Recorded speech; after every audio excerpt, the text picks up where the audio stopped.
Hi friends, మనం మాట్లాడబోతున్న topic వచ్చేసి విమల్ గుట్కాల గురించి. విమలు, రాజశ్రీ ఇంకా కొన్ని గుట్కాలలో ఈ మనం వాడుతున్న ఈ గుట్కాలలో చూసుకుంటే ఇందులో చాలా వరకు ఆ, బాదం వక్కలు అంటే బాదం అంటాను ఇవి ఉంటాయిగా.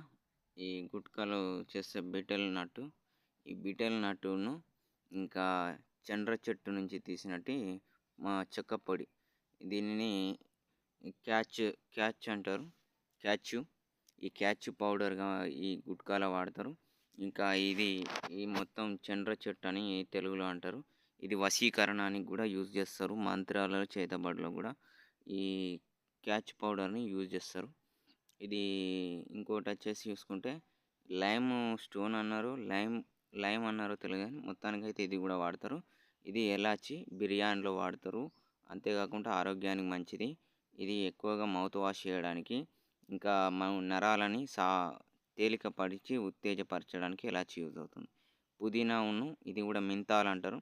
ఈ మింతాల్ పుదీనా కూడా ఇది ఇందులో వాడతారు. కొన్ని న్యాచురల్ సబ్స్టెన్స్ వాడతారు. అయితే పుదీనా కూడా చాలా హెల్త్కి మంచిది, చాలా వరకు ఆరోగ్యానికి మంచిది. ఇంకా న్యాచురల్ సబ్స్టేషన్లో ఇంకా కొన్ని ఫ్లేవర్స్, ఆర్టిఫిషియల్ ఫ్లేవర్ సబ్స్టెన్స్ కూడా వాడుతూ ఉంటారు. ఇంకా సాఫ్రాన్ అనేది కంపౌండ్ యూజ్ చేస్తారు ఈ విమల్లో కానీ రాజశ్రీలో కానీ కొన్ని గుట్కాలో. ఇవి చాలా వరకు కొన్ని పూజలకు కూడా వాడుకోవచ్చు, కానీ ఇది ఎంత పవిత్రం ఉంటే అంత మంచిది.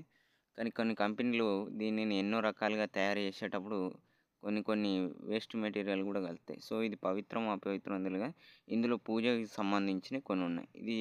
ఇది ఫ్రెండ్స్ ఈ విమల్ గురించి ఇందులో కొన్ని పూజకు, కొన్ని వశీకరణకు ఇందులో ఉన్న ఇంగ్రీడియంట్స్ యూజ్ అవుతాయి. Bye friends, bye bye.